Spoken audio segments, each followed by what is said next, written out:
welcome to Cheesesteaks and Phillies Sports Hot Takes, where the opinions are louder than Broad Street after a win.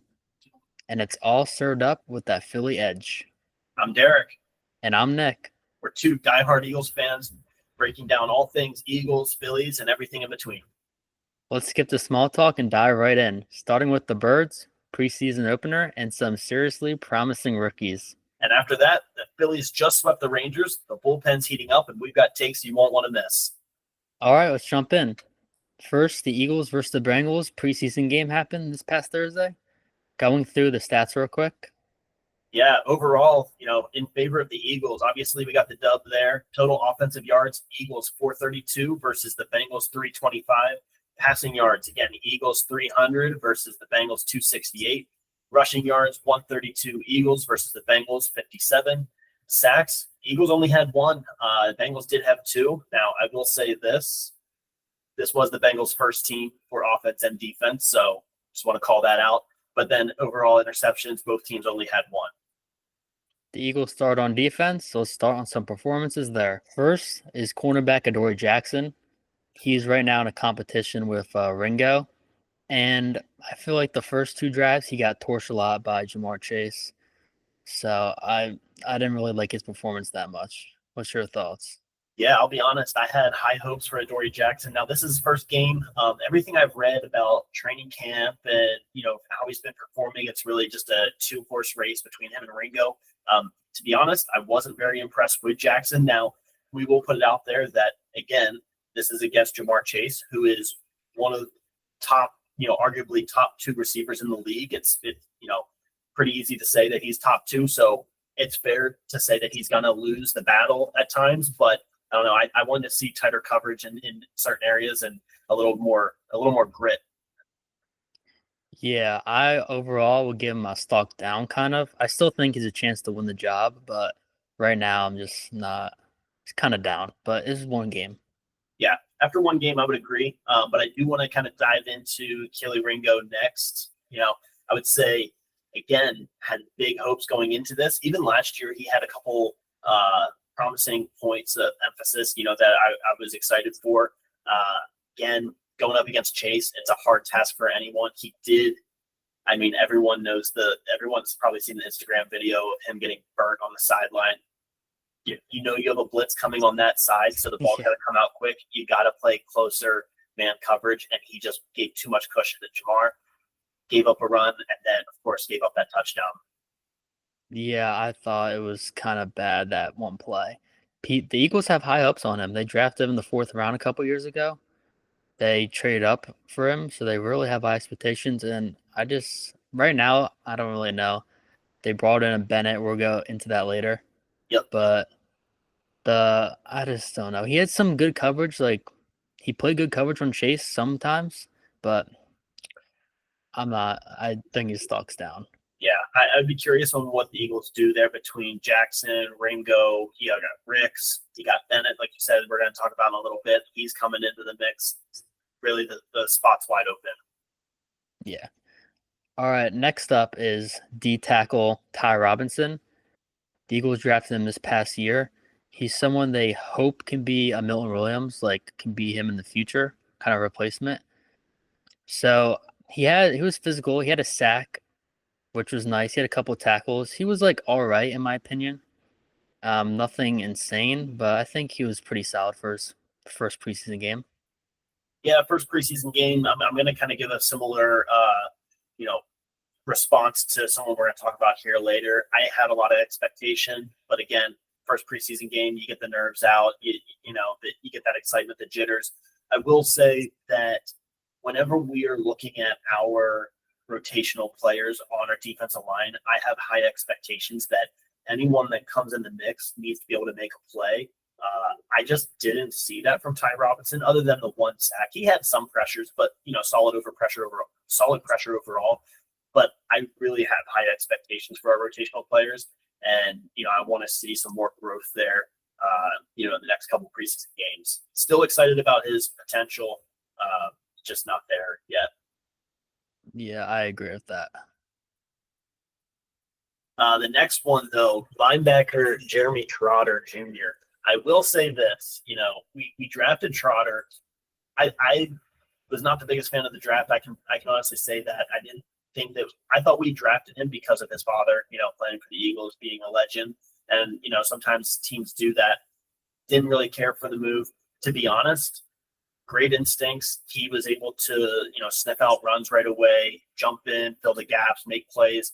I was pretty excited to see him play. I think he's going to be a pretty solid piece there, especially with Dean coming back late, if at all this season with, the knee injury and things there. I think he right now has the edge over Campbell, but what are your thoughts? Yeah, I thought Trotter was all right. I didn't see that much of him, so I don't really know, but he's got to step up this year big time. With Dean, you don't know who he's going to be this year coming back from that injury. So he's going to be probably our starting linebacker with Braun. So Yep. there's a lot on him. And anything else on him? Yeah, overall, I'm pretty excited about him. I think, like I said, we're going to talk about Campbell here pretty soon. I think he's in a tight race with Campbell. But right now, because second year in this defense, it is statistically known that this defense is harder to learn and to understand. And it honestly sets the linebackers up really well, the way we play with our defensive line. That's why Bond looked like a standout player. So I think it favors him right now, the second year in it. So be excited to see how that shapes up here in the next couple of weeks. But I think right now he's got the nod. Next up is Edge Patrick Johnson. I mean, he had an impressive game. He had a sack that was negated by a penalty. And then literally the next play, he had an interception, which was pretty funny. Yeah. So, but I feel like this happens like every year with him, that he has an insane preseason, and then he would do nothing really. Yeah, to be honest, I saw the sack. I was excited. Then the interception for was it a pick six? I think it was. I know he had an interception. Was it a pick six? I think it was. I could be wrong about that. Big play. And then I did see your note here that you're like, he does it every preseason. I'm like, man, that's so true. So not going to get too high on him. Not too excited. I mean, obviously his stock is up right now with those two plays alone. But again, we'll see what he does when it comes to actual season. Yeah, I feel like there's nothing really else to say about him. Yeah. The other one that I did want to talk about here, Eli Ricks. I feel like I don't even know where to put Eli at this point. I get excited about him. I think he's going to, last year, I think he's going to, have a couple plays. You hear even Darius Slade made a couple comments about him, playing well in practice. You had Devontae Smith last year that made a couple comments that, he's willing to contest for catches and whatever, make it difficult. And then you don't see anything of him in a game. This game he had a pass interference on a questionable play. It's just little things like that he needs to clean up. I still think, he had some moments with tight coverage, but I don't know. I don't even know where to put him. I would just say he's kind of average right now for me on that scale. But what are your thoughts? Yeah, I do like some moments with tight coverage. I just don't know. Like, we've seen him in games in the recent years, and he's been like, eh. So I don't know how he's gonna do with like real receivers. Like, I don't even know, was he really even facing Chase or whatever? Because I know Jackson and Ringo are out there. I don't really know who he was facing. Do you? I don't even No, know. not off the top of my head. I don't even. Maybe he was, but I don't remember him ever lining up against Chase. Which again, that's why I'm like, I mean, I don't know. He should Yeah, just average. I still think this CB two race is a 4-person race in my opinion. We'll get to the last guy in a bit, but that's in my opinion. Yeah, I agree. Next up is the first round pick from last year, Campbell. I feel like he was nothing special. He had a drop interception and he had a costly penalty on the second drive. Just nothing special in my opinion. Yeah, I had a lot of hype for him coming in. Again, it's a bit of his homecoming. I made this in comment about Ty Robinson, where you have the nerves, your first preseason game, you're at the link in front of the fans. Let's be honest, it's not easy playing in front of us Philly fans. But even with all of that in mind, I had a lot of expectations. Now let's put it out there. He's coming back from injury. He's trying to show out. I would love, and I don't think Philly fans are probably going to agree with this, which is fine. I would love for him to sit on the bench 1 year and learn the system behind Trotter and behind Vaughn. Learn the system, learn how to play. It's a little faster, and maybe get a couple reps at second team linebacker.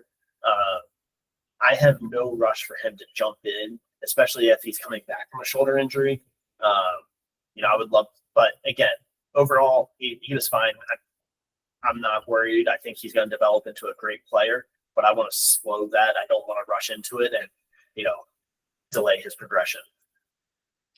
Yeah, the one thing about him not playing that much, I feel like he might until like Dean is fully ready, so he might get a little action. But Yeah. I kind of agree with I don't want to play him that much. Like kind of like Trotter last year. Yeah. We really didn't play him that much, and he kind of learned, and now he's stepping up. Yep, I agree. Someone that I do wish could figure out, their playing time, Sidney Brown. I love that he embodies Philly, where he wants to just go and smash someone in the face. He wants to go hit them. He's coming down hard. Sometimes a little too much, where he wants the big play when there's an overthrown ball and he was going for the tackle and he could have had an interception. But the big thing that I keep thinking of is he's always injured. He got injured in this game. Of course, we're monitoring his status, but overall, he just keeps getting injured. And maybe it's because he's trying to play so hard, but availability is huge. That's a big piece in being a pro, and he's just not always available. Yeah, I'm not the biggest fan of him a lot. Like he always gets injured, and I don't even know if he's the best coverage. Like I really hope Makuba, the guy we drafted in the second round, really takes his spot. It's Texas, right? Was he from Texas? Makuba? Yes. Okay. Yeah. He's he was injured, but he just got back to practice. I think right after the game, like maybe Friday or Saturday, whatever the next practice was. Yep. He started practicing again. I hope he takes a job from him, or we sign I don't know why we're not signing a Simmons or something like that, which could happen. Yeah. Just putting it out there. Anyone watching the podcast, we are recording this on Sunday night, releasing this Tuesday morning. So at the time of recording, Justin Simmons is not re-signed or not signed with anyone or with us yet, and that is something that Nick and I are both pushing for. We want Justin Simmons. After the whole cornerback race or what's going on with the cornerback, I wouldn't even be opposed to signing free agent Asante Samuel Jr. We can get into free agencies and everything on another podcast, but just throwing that out there. But somewhat, we have holes. Let's look at the market and see who we can bring in. Yeah, definitely. Speaking of the cornerback race, we have Bennett, who we just acquired from the Las Vegas Raiders. Yeah. He's deaf corner, which I don't really know. But I know the Raiders fans do like him a lot, but then again, it's the Raiders. You don't know, but I heard good things. Yeah, that's fair. I'll be honest. I saw the trade or I saw the alert, the news, and I instantly was just like, he's a Raider. So, to be fair, Raiders had Josh Jacobs. So they have Max Crosby. They do have some good players, but it's the Raiders. You don't get highlighted very often. Once I saw some of the stats, it's not bad. He's got playing time, and maybe right now it's a depth piece. It's a depth move, but who knows? Maybe he's going to show out in training camp and learn the system quick. So, like I said, it's a quarterback battle right now in that locker room, and it's anyone's race. Yeah, I hope it is. I hope he gets a real good chance. Yep. I don't know if he was doing the second team or the first team. I just know he was in the mix because his first practice was Saturday. So hopefully he gets a real shot. Yeah, agreed. So that was defense. Let's roll into the offense. I think that's what everyone wants to hear. Everyone wants to talk about this first one, the cornerback position. Let's talk about Tanner McKee. Do we have a QB controversy? Are we there yet? No? We might. I'm telling you what, he would start for a lot of other teams. What are your thoughts about Tanner McKee absolutely showing out? I thought McKee was really good. He was really impressive. Going into his third year, he went 20 for 25, threw 252 yards, 2 passing touchdowns, and he had a rushing touchdown, which was the tush push. Anyone could do it. Everyone loves that. Let's be honest. Yeah. Yeah. And his passer rating ranged between 135.3 to 153.2. Yeah, I saw a couple sources that had, different passer ratings. So, regardless, he absolutely balled out. I thought that was great. the way he was layering throws in between the defense, the way he I forget, I think it was probably Cooper. Let's be honest, Cooper absolutely balled out. We're gonna talk about him in a little bit. He had a crossing route and Tanner McKee threw a ball through a tight window to pick up the first down. I mean, just to be honest, man, Eagles fans not gonna like hearing this, but he made some passes that I would question if Jalen Hurts could make on a regular basis outside of the Super Bowl when Jalen Hurts absolutely shows up and is, lights out. I'm just saying, Tanner McKee, great pocket passer. That is true. I mean, Hurts is still a QB1 for today, but For today, never yeah. know. Never know for the future. Yeah, absolutely. I will put it out there. Tanner McKee talked to Howie Rose, but apparently there were, I think it was 6 teams reached out to talk about Tanner McKee.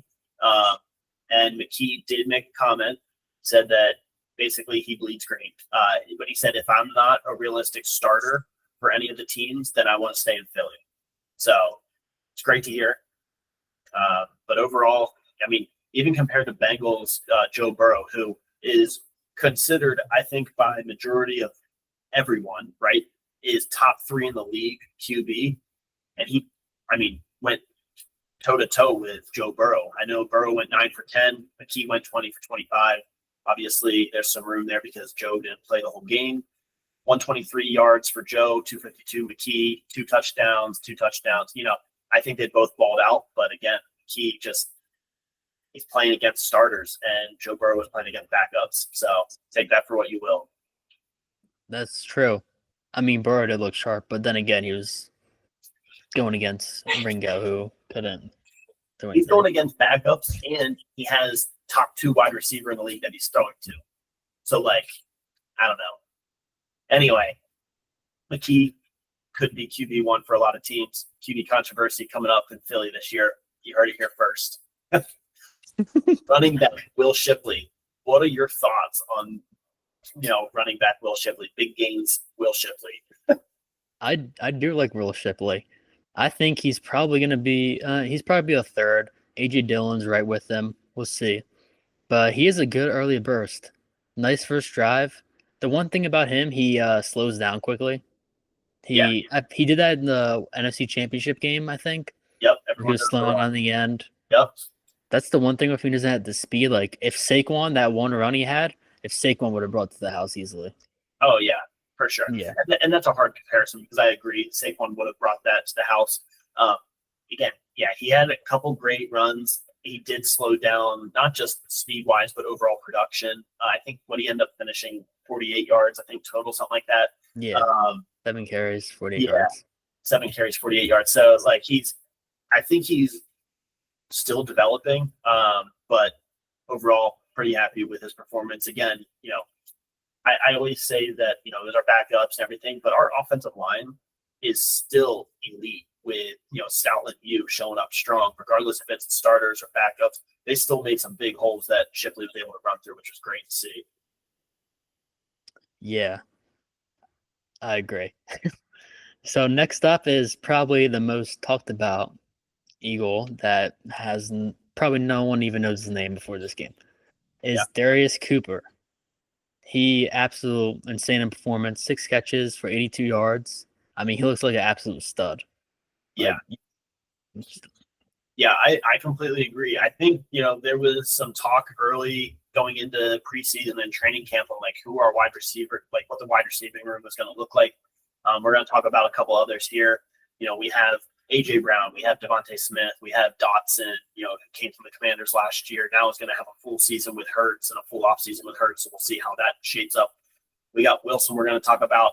No one really thought anything of undrafted free agent Darius Cooper, and he absolutely balled out. His route running, his separation, 6 catches for 82 yards. I know it's preseason. I know we shouldn't get too hyped up or too excited, but he looked great. I'm excited to see what he can do later this year. Yeah, I agree. And also, even for next year, Dotson's gone, so he could be our 3rd receiver. Yeah, I think absolutely. that he should definitely be our 4th receiver. I don't think it's a question he makes the team. Yeah, I agree. And Dotson's really trying to play for a contract either with our team or with another team. So I'm expecting big things from Dotson this year. Trying to show other teams that he's worth the pickup. But what I want that to do, I want Cooper to be able to learn from those three and then step into that role next year. I agree. Yeah, I agree. All right. What are your thoughts? Wilson, wide receiver, Wilson. I'll let you go first on this one. I have some thoughts here, but I want to hear what you think. So Wilson had a good game. He had 3 catches for 73 yards. His catches were good though. Like they were tough catches. He doesn't really get separation. I think everyone knows that. But the only thing about him that I like is he's someone for the red zone. That's it really. But he's someone if you're in like 5 yards, that's when you just throw it up to him. That's the one thing why I think he could make the team. So I feel like that's why we keep having him on the team. Was this his 3rd year on the team, 2nd year on the team, something like that? I think 2nd. Okay. The only stat that everyone talks about is he's the tallest wide receiver in the NFL, and which is great. He has that height. For red zone, he did moss someone. I will say that's a very difficult thing to do. He reached over them, grabbed the ball, got bobbled up in the air, and just pulled it down. That takes concentration. It takes strength. So I think that's great. But I don't know. I have a hard time keeping someone on the team just for potentially a handful of plays in the red zone. Let's be honest, we're probably going to run the tush push 5 times or 4 times, whatever it is to do, right?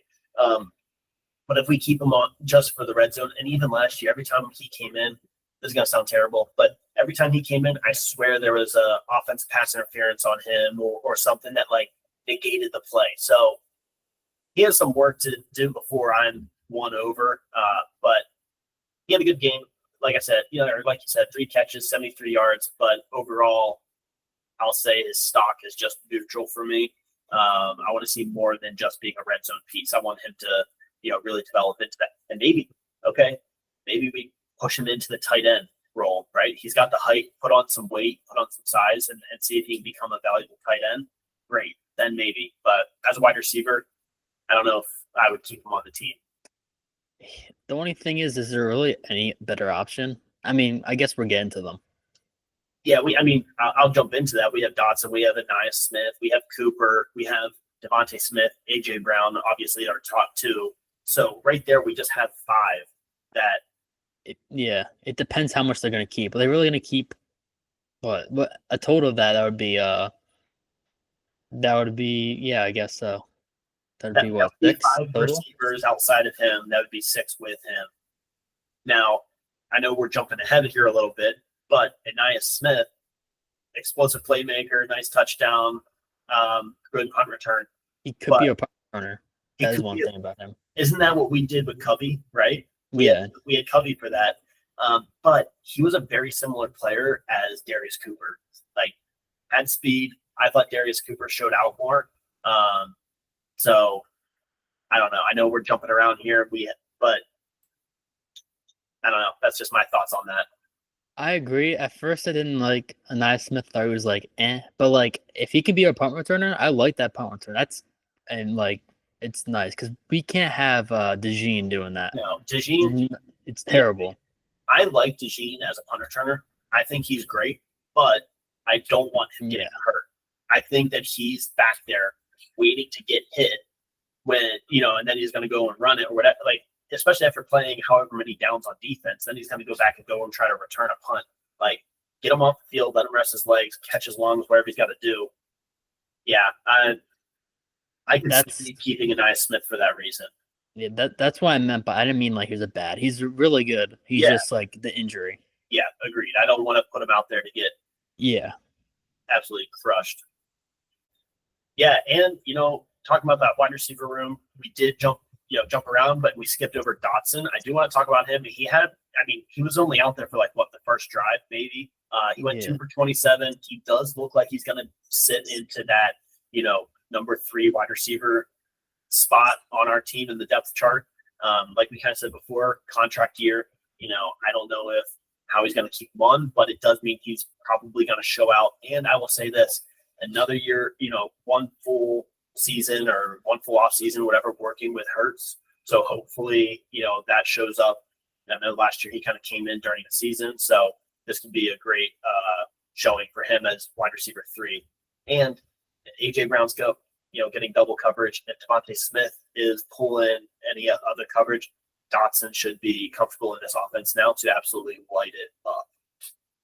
Yeah, he had a good playoffs. People don't mention that. He's a really good playoffs. Yeah.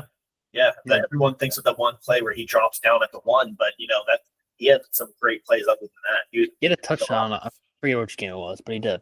Yeah. And another thing on him, people don't realize how much it affects someone getting traded like almost the first game of the year. Yep. That's not easy. Yeah. Like, it takes time. That's why I probably took the playoffs for him to really get used to it. It's hard. Yeah, because you think about it, right? As someone's coming over, and I know we're getting a little off track, but as someone's coming over from one team, they learned one offense, one playbook, one cadence, or whatever, and then they go to a new team. He doesn't have a lot of time to, one, learn the playbook before his first game. 2, get reps with the starting QB. Jalen Hurts is throwing reps to A.J. Brown and Devontae Smith, Dallas Goedert, and Saquon, right? Trying to get reps there and get used to that. So he's getting limited reps with the starting quarterback trying to earn his spot. So by the time he finally got his reps and got used to different cadences and how this offense was going to run, he showed out in the playoffs, and that's great. So maybe he has a breakout year. So I'm hoping for some big things from him. Yeah, same. So let's go to the offensive line. We had Tyler Steen, who I'm very excited for. He had a really nice play for a touchdown, which was really nice. He had a nice opening drive. So I think he only played one drive, and then he had a really nice block. I think he's going to be starting for us anyway, replacing Becton. He jumped in a couple times last year also and had some playing time. And when he came in, I think he had a couple holding penalties, which every offensive lineman I feel like has sticky hands at times. But I think he did really well last year. So even just seeing him out there a little bit just to get those reps, I think was great to see. But yeah, looks like he's going to be fighting for that starting spot, and I think we can see him in the rotation a lot. Yeah, I agree. And also we have Kendall, the center. We drafted this guy, and I heard good things about him. And he made some solid blocks, especially on center runs. And we might have to use him. We'll get to that in like a second, where we might have to use him. But I think he looked pretty decent for a rookie. Yeah, I thought so too. I was just about to bring that up, that we brought him in as a center, which was great. I know we have blanking on his name right now. Who's our center currently? Cam Jurgens. Cam Jurgens. I know we brought Cam Jurgens in for that reason, but injuries happen all the time. Cam Jurgens, even last year, was in playoffs where he had a bad back and Dickerson had to jump in and snap the ball. So that happens. So even just adding depth, that's great to see. Made some solid blocks. That was great. I think overall he's going to be a good fit, and I think that'll be fun seeing him develop in Stoutland U. Yeah, especially. We can talk about Dickerson now. Yeah, go ahead. Well, we're recording this on Sunday, and we just found out that Dickerson was carted off the field with was it ankle, foot? Do you know exactly what it was? It said a lower leg injury. I watched the video from, I think it was 2 different angles. It was a non-contact injury. It didn't look like he got hit. He was being pushed backwards, as offensive linemen are. And as the one person was going on his left side, he may have got clipped. I didn't see him getting hit, but he just fell over, grabbed his knee. He looked like he grabbed his knee right away.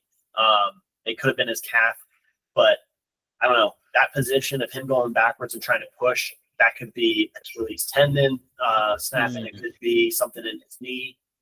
Regardless, we are monitoring the situation. But again, it makes sense why we have someone like Kendall, at center coming in. If Jurgens can move to a different place, we want to make sure we would hope the best for Landon and his recovery, and as we try to find out more. But yeah, it didn't look good.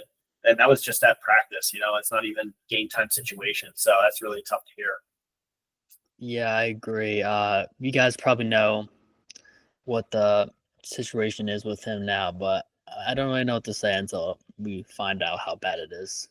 Yeah, hopefully by the time Right. the podcast comes out, we hear some good news by then. But at the moment, we're just hoping and praying for the best. Yeah. That being said, that is our wrap up on the Philadelphia Eagles. Overall, I thought pretty solid performance against the Bengals starters. But I want to get to some exciting news here, exciting updates with the Philadelphia Phillies. Currently, again, recording this on Sunday night, they just swept the Rangers, right?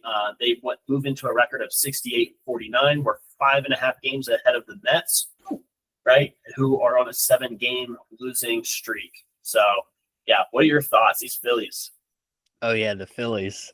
They just had a great weekend. They swept the Rangers, obviously, and they haven't beat the Rangers in Arlington since 2014 on opening day, which that's crazy. It's been that long, and they end up sweeping them. That's awesome. Let's just go through the games right here. The first game, they won 9-1. Sanchez pitched. He was all right. Went 6 innings. Next game was 3-2. Luzardo versus DeGrom. DeGrom, every Philly fan know him from the Mets. Yep. Kepler had a nice 2-run double, which was, I mean, who would have thought Kepler? We're probably getting the Kepler, not today, maybe another day, but I have thoughts on him and Crawford and Bader and all that stuff. Yeah. And the last game, they won 4-2. Wheeler, we'll get to Wheeler in a minute. I have some concerns about him. Went 5 innings, but yeah, some concerns. But anyway, the Mets 7-game losing streak. That's nice. Looking at the standings real quick, the Brewers are in first overall with 73 wins, and then the Phillies are second, 68. The Dodgers are in third with 68. The Cubs 67, first wild card. San Diego 66, second wild card, and the Mets with 63 in the third wild card, with the Reds right outside, a game and a half back. All right, so the upcoming series for the Phillies, we do have 3 games versus the Reds, who are right outside of playoffs with a record of 62-57, and then we have 4 games with the Nationals. Again, Nationals current record 47-70. Hopefully, we just sweep them. That would be great. Get all 4 games there. Really help our win record. Then we go right into the pitching matchups for the first series, right? So we have Walker and Abbott. Abbott has an ERA of 2.34. Game 2, we're looking at Suarez versus Singer. Singer has an ERA of 4.53. And then Sanchez versus Green. Green has an ERA of 2.72. So, looking forward to those matchups. And, yeah, what are your thoughts? Yeah, I think the pitching matchups are going to be really good this weekend. Green's an exciting guy with a nice fastball, but both the series are going to be away, so we'll see. And especially in Cincinnati, that is a very hitters-friendly ballpark. Yeah, absolutely. Next, we're going to talk about Wheeler. Okay, so Wheeler, ever since that one hitter, he's been a little shaky last couple of starts. And especially this start, they just moved him back 2 days because of soreness in his shoulder, which is never what we want to see. But his velo today was, for like every pitch, like at least 1 to 3 miles per hour. Like his fastball was going up to like 94 sometimes, 95, that's not Wheeler. That's something to watch. We have to kind of wait this weekend, but I'm not scared to put him on the IL. We need him for the playoffs, and I think they're burning him out. Yeah, I agree. I think once Wheeler steps on the mound come playoffs, I think just that thought, a lot of opposing teams are like, oh man, just knowing his history in the playoffs with the Phillies, like I wish we would rest him. We're like we said earlier, we're 5.5 games up on the Mets at time of recording this. Save Wheeler. We're building our bullpen, which we're going to talk about here as well. Save Wheeler and let's get him ready for playoffs. And especially with Nola coming back, which we'll get into that. Yeah, maybe absolutely. a 6-man rotation. Just thoughts. Yeah, absolutely. Sanchez, legit Cy Young contender, right? 2.36 ERA, 1.08 WHIP, and a 151 K. Like, I'm telling you, he only throws strikes. This dude is unreal. And, some people say, well, maybe mix a couple balls in there to get people to chase. But I'm telling you, when I've watched him lately, I mean, he's been playing lights out. I've been really excited about his progression this year. The bullpen, ever since they got Duran, has been really, really excellent. Yeah, They got Duran. Duran is 4 for 4 for saves, which is, and ever since he got his closer role done, every other person has been great. yeah, Kirkering and Strom are finally like fit their role. They like feel comfortable now, yep, and it's really nice. Also, we have Robertson that came back today and Sunday. He probably pitched one of the next games. yep, So that's nice to have him back. He saved game one of the World Series for us and back in 2022. yep. Also, Alvarado is returning August 19th. Sadly, he can't pitch in the playoffs. Everyone knows suspension, but he can really help us, like really down the stretch. Yeah, He's had 2 outings so far, and I know he's hasn't allowed a run. I will So say that's good to hear. I will say this with our bullpen. I feel like for the past couple of years, we've been saying that the bullpen is like the Phillies Achilles heel, right? We're like, oh, if we can just get a bullpen, we can make a run, and we've been making runs anyway because we have great hitters with you know uh, Harper and all of them, really. Yeah, But I feel like this year with Durant coming in, all of a sudden our bullpen is starting to become elite, and I think it's really gonna, showcase in the playoffs. And again, if Wheeler is having a bad, go at things, he can't go 7, 8 innings, which he sometimes does for us.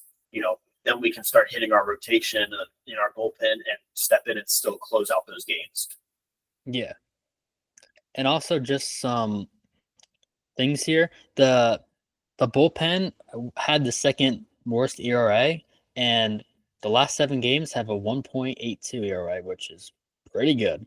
Yeah, And also, Aaron Nola is returning soon. I think he's had two starts. I'm pretty sure he probably will have 2 more in the minor leagues, and then he would be up. And hopefully, we get good Aaron Nola. But yeah. he is very underappreciated. I Getting will debate anyone against that. getting Aaron Nola, Wheeler, Suarez, and then having Sanchez now here also, who's performing really well. Our bullpen, who's, again, the rotation is amazing right now with Durant coming in. Yeah, it's looking really great as we're, starting to round out this season and start moving into postseason or playoffs. Bohm has made his first rehab start today, Sunday. And so he would probably be up probably in about a week. Be back at third base. I know you have some good thoughts on Bohm. Yeah, not a big bone guy. I think last year, beginning of the season, he started out really hot. I think it was last year. Yeah, 2 years ago. all-star. Yeah, last year, looked like an all-star, was great, all these things. And then, I don't know. I'm just not sold on Bohm. He doesn't do it for me at the plate. I mean, he's good defensively, but I don't know. I hope I become a believer. I'm just not there yet. Yeah, I'm not the biggest fan, but I just have to deal with it. Yeah. Yeah. Someone I am a big fan of, Schwarber, right? I mean, this dude is unreal. For him to be able to have the success that he's having against lefties, which is not common for other lefties, like he's playing lights out. Of course, everyone knows what he did at the All-Star. What is it? Home run derby and different things. Yeah, the swing off. Yeah, the swing off. And he's at 41 homers right now. Like he's crushing it. Big fan of Schwarber. I hope he continues. But here's the thing. I know everyone, with these players and with teams, we go in slumps. I don't want him to be going lights out right now and then hit a slump right before postseason or going into postseason. But right now looks unreal and super excited with how he's progressing, how he's going. Yeah, he's a stud. Another person that's been red hot is Brandon Marsh. I mean, he was terrible. He didn't get a single hit in April, which is crazy to think of. He didn't miss half of April, but still, he didn't get a single hit. Yeah. And he's batting now 276. Like, what? And with 7 home runs. But he had 4 hits the other night. He's actually playing that. He's actually capable of playing like now. Like, literally, I thought about a month ago or two that we need to trade for like 3 outfielders. But he's playing good. Yeah, same with Stott. Stott's really turning a corner here in the last 4 games, wherever he's had 7 hits. honestly, I was a big fan of Stott for his defensive play. I mean, I told you before he should be a Gold Glove, nominee at least. Some of the plays that he makes, running backwards into right field, spinning and throwing to first, running up today, the ball bounced over. I forget who was pitching, right over their head, and he ran up, made a play, thrown across his body. Just different things that he's able to do. He plays lights out on defense, and now it looks like his bat is coming around. Like I said, 7 hits in his last 4 games. So super excited with how he's progressing and how he's been turning things around just these last couple of games. Yeah, his defense is incredible. I don't think it's even close for Gold Glove. I'm not gonna lie. Every game, he just makes a absolute insane play. Agreed. Crazy. The last thing I want to touch on is the platoon that we've been doing.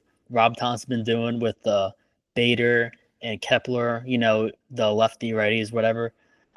Somehow, I'm not the biggest fan of it, but somehow it's working. Weston Wilson's getting hits now against Patrick Corbin. Kepler is getting hit off the ground, which I don't even know how that's possible. Yeah, I was not expecting that at all. I was laughing. Yeah. But it's working, so go with it, to be honest. What was it? It was one night Bader at the home run, and then the next night Kepler at the home run, which everyone's like, stupid, keep the hot hand, but it's working. They're both in home runs. Yeah, no, absolutely. It's exciting to see. I'm excited to see how this team rolls out the rest of this, regular season and goes into postseason or playoffs. So right now they're hot. I keep saying it because I hate the Mets, but we're 5.5 games above the Mets at the time of recording this. So this is huge. Anything else before we wrap up here, Nick? I don't think so. All right, perfect. Well, next podcast, we break down the Eagles preseason practice versus the Browns, the preseason game that follows, and then we roll right into the Phillies series with the Reds and the Nationals. Thanks for everyone listening to episode 1 of Cheesesteaks and Philly Sports Takes. We are your hosts, and we are logging off to go get a cheesesteak, probably from Angelo's. All right, bye now.